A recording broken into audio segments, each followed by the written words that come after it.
Okay, welcome everyone to our fifth English teaching workshop of the calendar year, or I'm sorry, the academic year. Today's topic is going to be the road to licensure. So both Aaron from education and I will be talking about the requirements that you'll need in order to complete your teaching license. Aaron's going to start and talk about the requirements on the education side of the program. And then after that, about half an hour in, I'll start talking about the English teaching major. With that, Aaron, I'll turn it over to you. Okay. I'm going to share my screen here, I think. Everyone see that? A slideshow? Okay.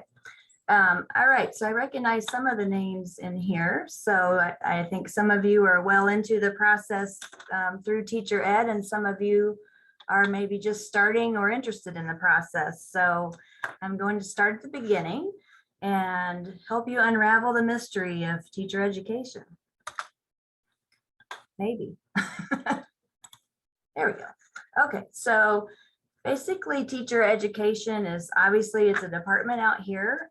We focus on helping students become future educators. So we have many different areas of licensure, which I listed there, but obviously you are all interested in the English language arts licensure. We have several majors that are strictly teacher education majors, like elementary ed, early childhood, special education. But we have different departments on campus that we work with. The English department is one that has an English teaching major that partners with a secondary education minor, which is that is your required education coursework. So that is how you are all tied into the teacher education department as well. So essentially, on your path to becoming a teacher, for teacher education, you have three steps. So yes, 3 steps. And I know everyone says 3 easy steps, and it never seems like 3 easy steps, but I will try my hardest to explain them and make them not sound so terrible. We have teacher candidacy, clinical internship, and licensure. So some of you that have been here a little bit longer that are maybe seniors or juniors, some of these terms may be somewhat new. We've made a few changes in terminology, so I'll do my best to refer back to the old terminology as well. So our first step is teacher candidacy, and some of you may have remember that as being admitted to teacher education. So what that does, it allows you to take the higher level education courses, is essentially what it does. And it also, you will get a secondary advisor, essentially. Your English advisor will be your major advisor. And then you'll have someone in teacher education to also help you with those education courses. So once you meet the requirements, which I put on the slide, you need a C or higher in the courses that are listed along with the GPA requirement. You'll then log into TK20 and complete the application, and your advisor will review that. And if I am correct, I think English, do you do an interview as well? Okay, so the English department will do an interview and then make their recommendation accordingly. So the timing on when to do this, I always say do it as soon as you meet the requirements and do your interview with your advisor. The reason I say that is you don't want to get stuck not being able to register for courses, because some of those courses in education, they will have holds on them. And this is one of the requirements. So keep that in mind as you meet with your advisor in the English department, just to make sure you have that timing situated. The other thing you have to have done is a background check with Dr. Wanna Mueller. She's over in our department, and any education students that are going out for what we call field experiences. So if you're going out into the classrooms, you have to have your background checks complete. So that is a requirement before I will admit you into your teacher candidacy. So the second step, so once you have you've been admitted to your teacher candidacy, you'll take some courses and then you'll eventually lead up to your clinical internship, which a lot of you refer to as your student teaching. So this happens the last semester of your senior year, or the last semester of your degree, and then we do the applications for that. Some of you, I think, just went through that.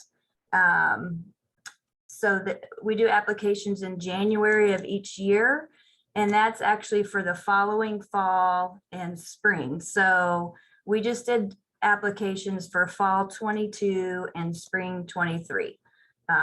There may be a slight change in that coming down the road, but we're not sure yet. So we'll be sure to let everyone know. So you also want to work with your major advisor on the timing of that. Just make sure you're aware of when that will happen, and watch for emails. Once you're admitted into teacher candidacy, you'll be receiving some emails that basically kind of prompt you, if you're ready, to let us know so we can make sure you get the application. So once you're ready to apply, the process right now, I will admit, is a little clunky because of COVID. In the past, it was a paper application. You printed it out and filled it out, took it to your advisor. They reviewed that with you, signed off, and you brought it back here. Thanks to COVID, they have made that electronic. So you're filling that out on your computer. You're sending that to your advisor for them to review, and then they will forward that to me for review. So that's the process currently. That is always subject to change. I've decided this was my first go around doing this, and I decided I think I would like to see everyone's face and sit down and talk to them. So look for that to possibly change soon. So there are requirements for to qualify, which are 2.7 GPA overall in your major and minor. And then you want to make sure you have all of your other coursework complete leading up to that final semester. They essentially don't allow additional coursework because you are in the classroom teaching full time. So there are some very rare exceptions, but essentially you'll be in the classroom, and then you'll have one synthesis course that meets, I think, once every other week, maybe once a week.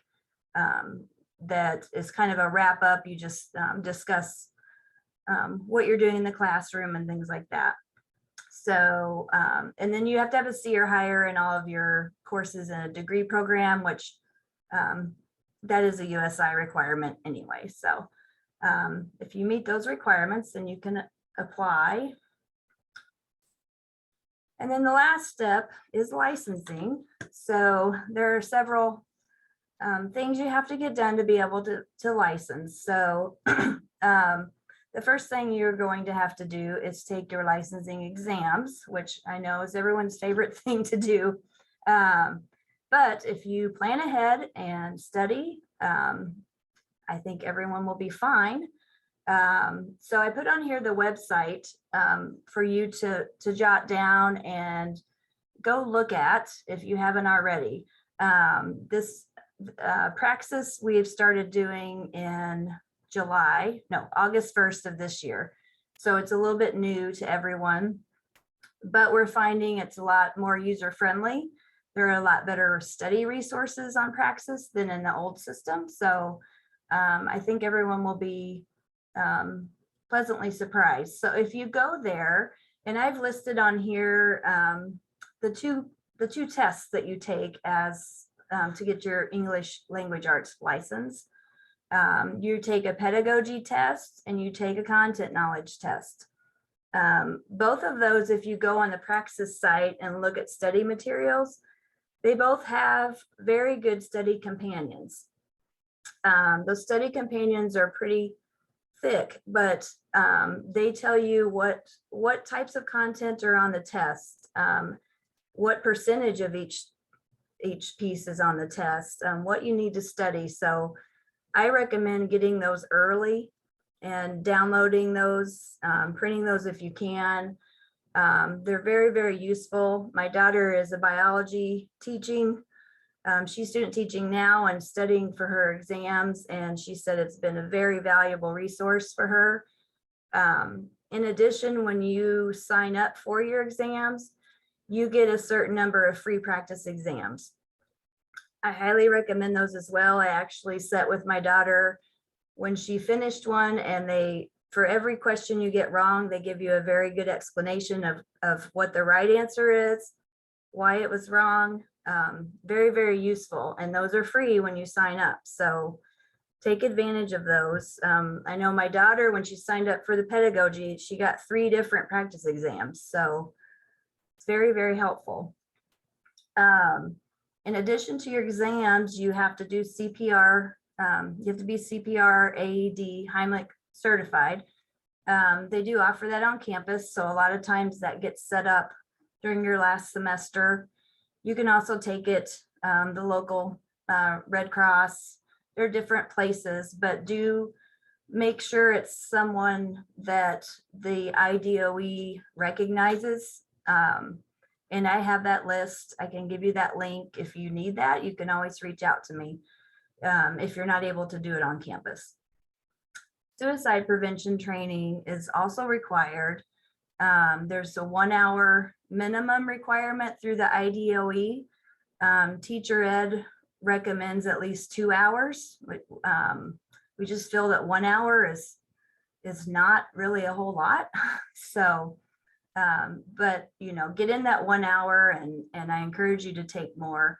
There are online options that are free.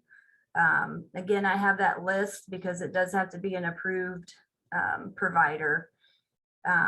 So once you get those done and you graduate, you will go to the IDOE portal and apply for your license. So I know that's down the road and there's a lot of detail to that. So that's something I can certainly help you with when you're ready.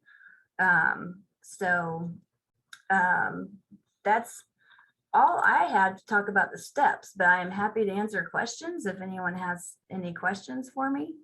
I wanted to leave some time for that.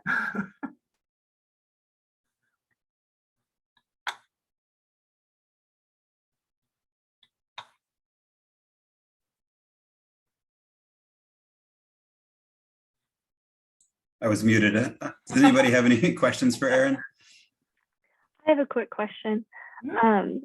So for applying for our license, will we do that like during our semester of student teaching, or will it be after we graduate? You have to do it. There's a timing issue with it. So basically when you apply for your license, as soon as you apply and pay is when your license date starts. So if you apply any earlier than your graduation date, it's not actually, the IDOE won't recognize it because you haven't met that qualification for graduation. So what I tell everyone to do is get everything else done, get your testing done, get your CPR done, and your suicide training, get everything done. And then when you hit your graduation date, at any point after that, you can apply. So you do want to hold off on that because they are sticklers about not putting that. They won't give you a licensing date that's before you graduate. Okay, thank you. That makes sense. You're welcome. Do you have any recommendations for the timing of some of those final steps, like the licensure exams? Do you think students should do that before their clinical internship, during, right after? I recommend they do their content exam as soon as their content courses are done. Like right after that, I wouldn't wait real long because the information should be kind of fresh in your mind. So you can really take that whenever you're comfortable that you've got all that content in. I would recommend doing the pedagogy test really about midway through your student teaching, because you're kind of putting that into practice for a couple of months before you take that exam. So I wouldn't take that too early. So I would wait till midway through at least. I definitely would not wait. I have some students that wait until they're offered a job. Oh, And that's definitely too late, because you know, you've kind of waited until after you're done with your coursework, and it doesn't always work out the way they anticipate. So you know, you want to time it, but don't wait too long. I know it costs money to take these tests, and it's understandable that that's an investment, but don't hold off until you have someone waiting on you to hand them your license. I know with the previous test, there was a waiting period if you failed one of them, like there were a certain number of weeks you had to wait before you could take it again. Do you know how many weeks it is with the new test? It's not as many. I'd have to look for sure, but I want to say it's around 10 days. It's not as Oh, long. wow. The other one I think was about 3 weeks. Mhm. But I can check on that for sure though. Okay. Looks like there were some questions in the chat.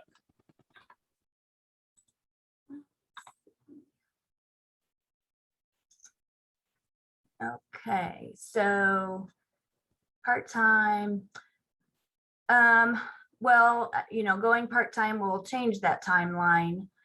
458 is it's called a synthesis course. You take that, that's the only thing you take along with your student teaching, and it is your course that you take. Basically, you student teach through the week, and then you meet with them. I can't remember if it's once a week or once every other week, and just it's more of a discussion. You talk about your class challenges, you know, with your peers. So that's what 458 is. So I'm not positive on the 383 and 384 together, since I don't advise. I don't know the answer to that. So right now they have to be taken together. Okay. There was some discussion at the last tech meeting that they might be decoupled so that you could take 383 the semester Oh, that's before right. 384. That hasn't been made official, but at least for right Okay. now, they have to be the same semester. Okay. Double major and yes, you have to have all of your coursework done before you begin student teaching. So that can shift your timeline a little bit, but they don't, they just really don't want you taking additional coursework unless there's just some sort of really rare exception that happens, just very rarely. But I can tell you for sure, you know, like I said, my daughter's student teaching right now, and she has no room in her life for an additional course. She is definitely tired. She loves it, but she doesn't even have a job right now because that is her life. So yeah.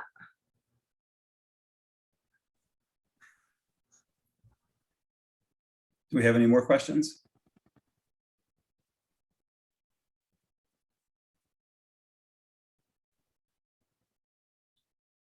Well, I'm always happy to meet with you. If you know, if any of you want to come swing by and see me or email me, Zoom. We all like to Zoom these days, right? Whatever you need, I'm happy to help. Yeah, I definitely recommend reaching out to Erin. Her position is new, and I think it's going to be a great asset for helping students navigating some of these complicated issues. Alrighty, well, I'm going to move forward now and start talking about the English teaching side of the program.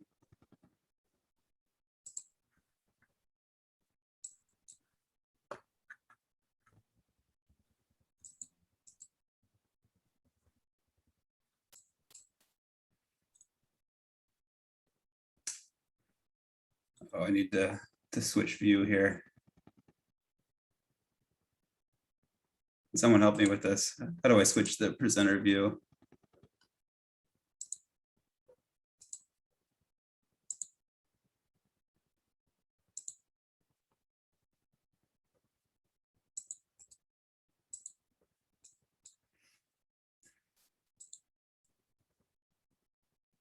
That little icon you just clicked on should do it. Okay, I'm gonna, hold on. Sorry about this.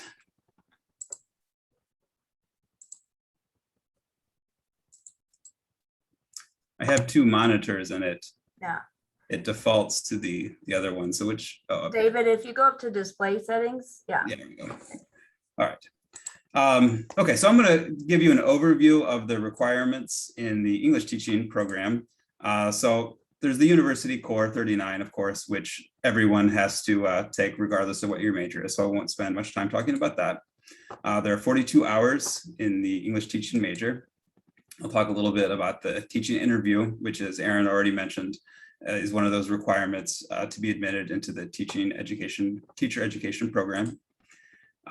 Other requirements that you just heard about are the minor and the standardized tests. One question that students sometimes have is whether they should do a BA or a BS, so the Bachelor of Arts or Bachelor of Science. There's not a huge difference between the two. The Bachelor of Arts requires 4 semesters of a foreign language, and the BS only requires 1 world languages course. But then there are additional science courses to make up for that. My personal opinion, and then this is just an opinion, is that the BA is superior for a prospective English teacher because you are going to be teaching language, and I think studying a foreign language is one of the best ways to understand the English language.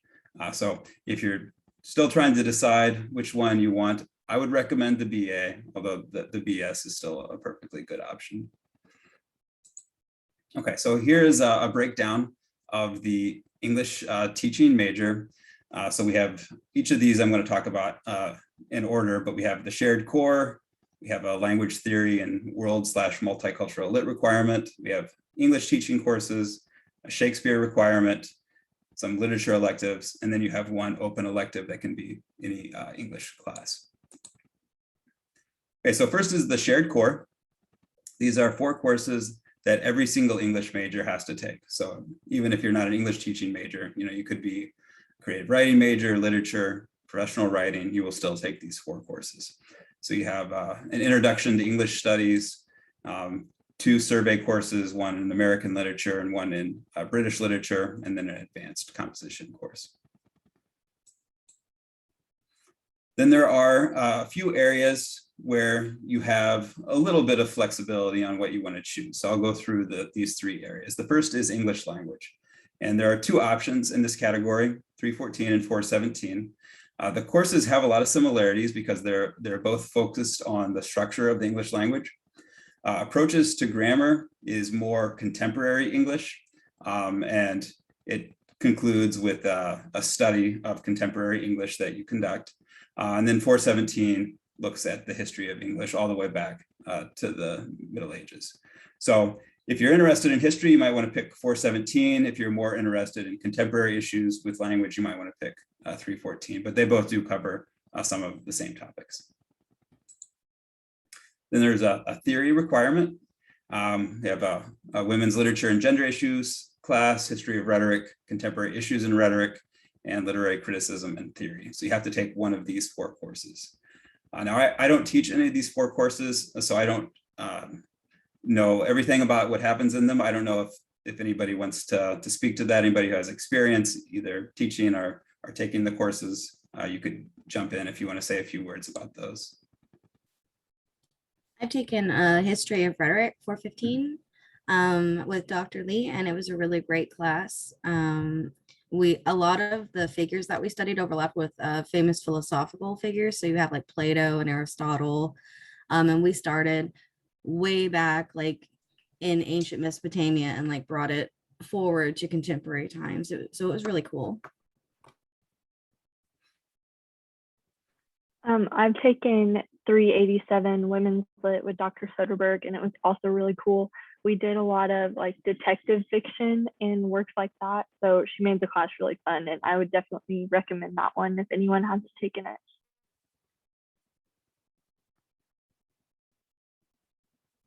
Has anyone taken 416 or 448?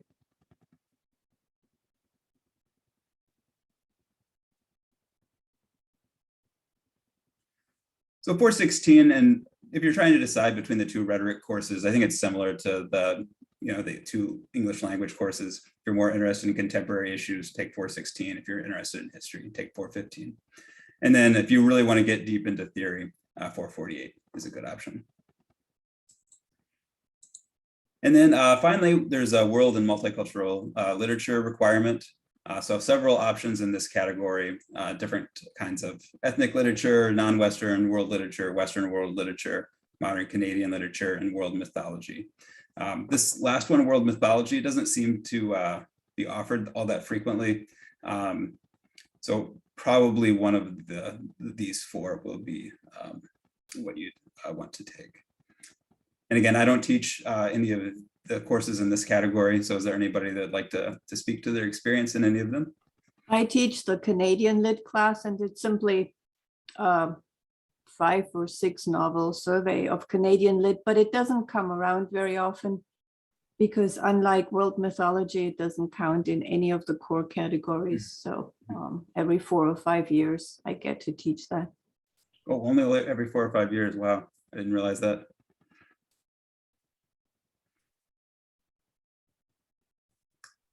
I'm taking Anyone take Western some of World the Lit. others? I'm taking Western World Lit right now, and I'm really enjoying it. What are some of the things you read in that course? So right now we're working on translated works, and like how translation affects different works. I'm sorry, I'm in the library trying not to talk very loud. I think there's a few other people in here that are in that class too.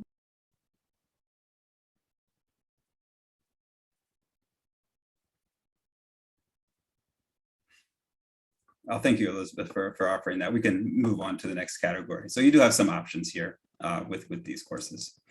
So then you have the special courses that are just for English teaching, and there are 3 of them. 2 of them are methods classes. So we have English 310, Writing in the Secondary Schools, which is a course on how to teach writing in the secondary schools, pretty descriptive. And then 444, How to Teach Literature in the Secondary Schools. And these are offered never at the same semester. The writing course is always the spring, and the literature is always the fall. And then there's a literature course, 344, which is on young adult literature. It's not really a methods course, but it does focus a little more on the kind of literature that you would want to know about for reaching adolescent students. As far as the sequence of courses, before 444, I would definitely recommend taking Education 283. That's the first course where you actually get a field experience and go out into schools and you start learning about lesson planning. This course is taught by Dr. Muntz, and I know she really appreciates it when students have had some of that experience in lesson planning already when they come into the course. Some additional requirements. So you have to take at least 1 course in Shakespeare. So you can pick either the histories and tragedies or the comedies and romances. And one of those is usually offered every semester, although sometimes there'll be a semester where there won't be one. So that's a requirement that you want to make sure that you get out of the way at least a semester before, a couple semesters before student teaching. Then you have a couple of upper level literature electives. These are any literature courses at the 300 or 400 level. So you have a lot of flexibility there. And then 1 totally open elective. So if there's a particular area of English that you'd like to focus more on, could be creative writing, maybe do more literature, maybe do an extra language class, more theory. Any of those are options for this open elective. All right, finally, we have the teaching interview. So everyone has to do the teaching interview, and this is usually around junior year. You have to do this before you're admitted to teacher education, and you need that before you can apply for your clinical internship. So this is really a very busy time for all of our English teaching majors because you have to get that interview out of the way, which requires writing a teaching philosophy. Then you have to do an application to teacher education, and then your application for clinical internship. So this is really the most intense time for advising. So if you realize that you're getting close to that point, you want to be in close contact with your advisor to make sure that you're staying on track with that timeline. And usually we do these in the fall, just because those clinical internship applications are always due in January. So it's good to get those taken care of like in October or November, so you have it ready for the applications. And the interviews have 3 parts. So you will write a teaching philosophy, so 1 to 2 page document talking about your values as a teacher. You'll present on that philosophy for 10 to 15 minutes, and this is in front of a panel of 3 full-time English faculty members, and you get to pick who those faculty members are. One's your advisor, and then you pick the other 2. And then we ask you questions for 20 to 30 minutes. And this is really just a chance for us to get to know you a little better, for you to really express why you want to be a teacher and what you feel like your strengths are and things that you might want to work on as you move forward in the program. And we do offer workshops every fall.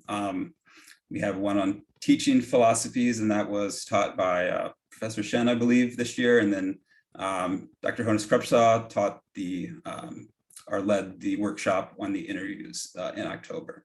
So those are really valuable to get ready for your interview. This could be a good time to get some input from you. Those of you who have already gone through your interview experience, could you maybe share what it was like for those who have not done it yet?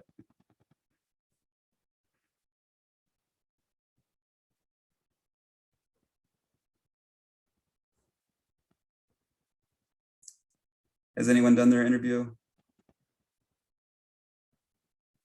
Savannah, you did, right?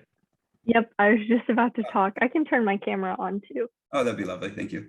Okay, so I did my interview in the fall and it was honestly really fun. I stressed out a lot about it beforehand because there were a lot of components that go into it, but it like helps me feel more ready to teach than I was before, because I actually had to think through why I want to teach and give samples of my lesson plans.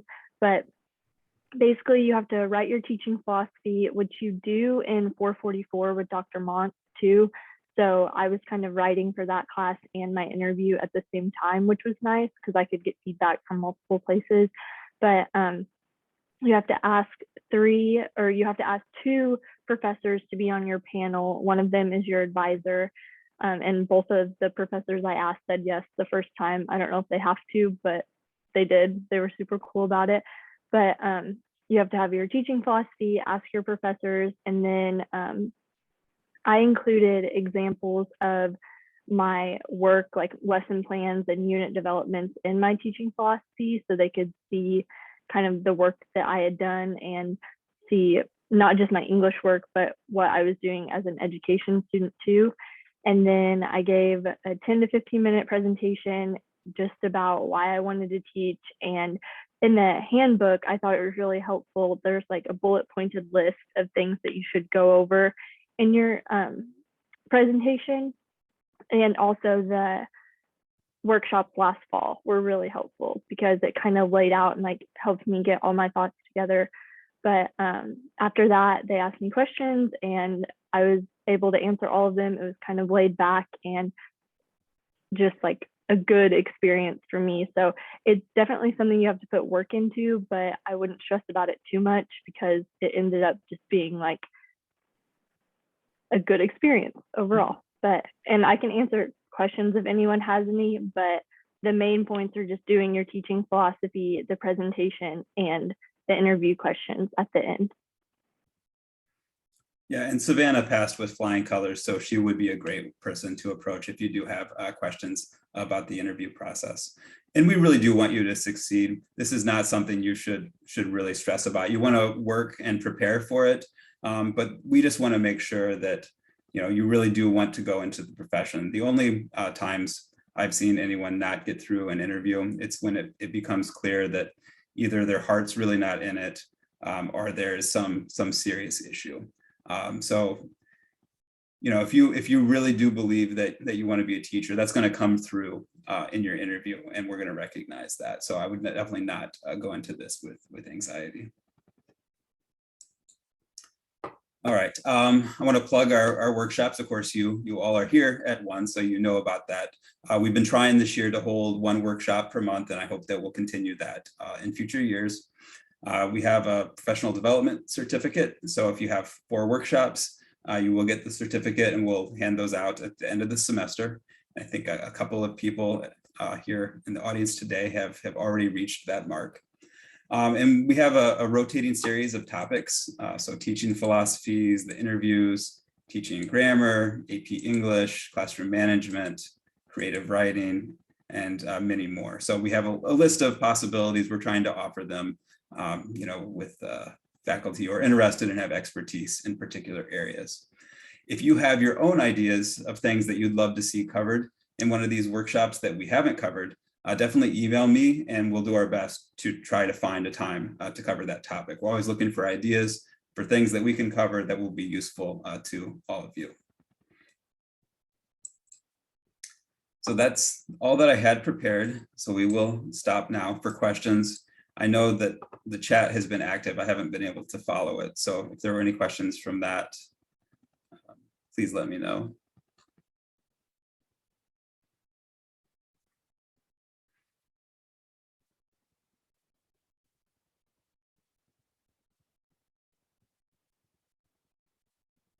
Last chance.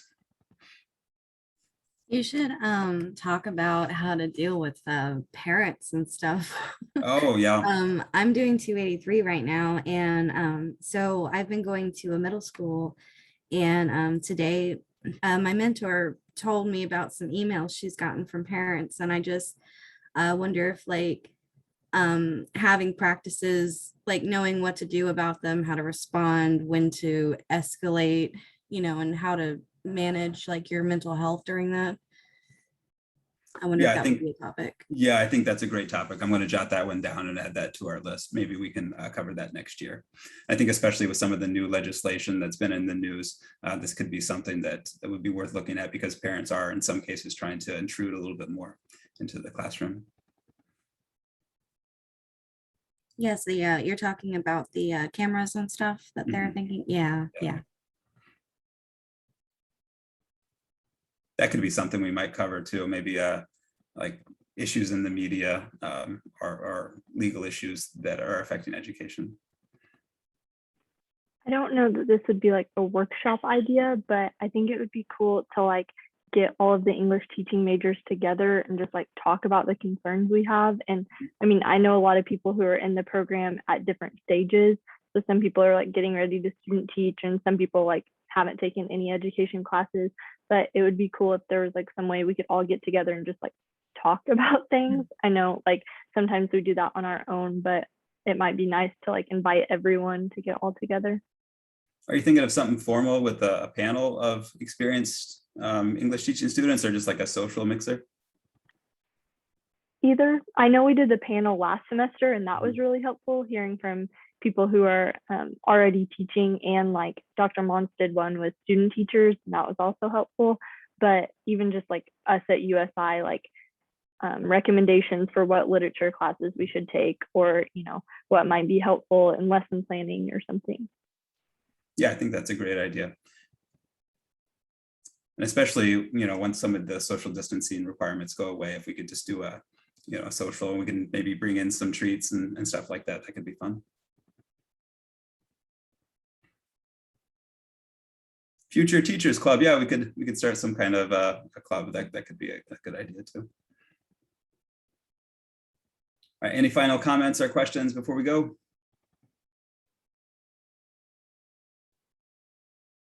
All right, well, thanks everybody for attending.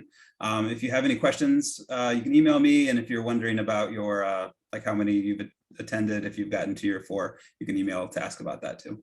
All right, have a great rest of your evening. Hi. Bye.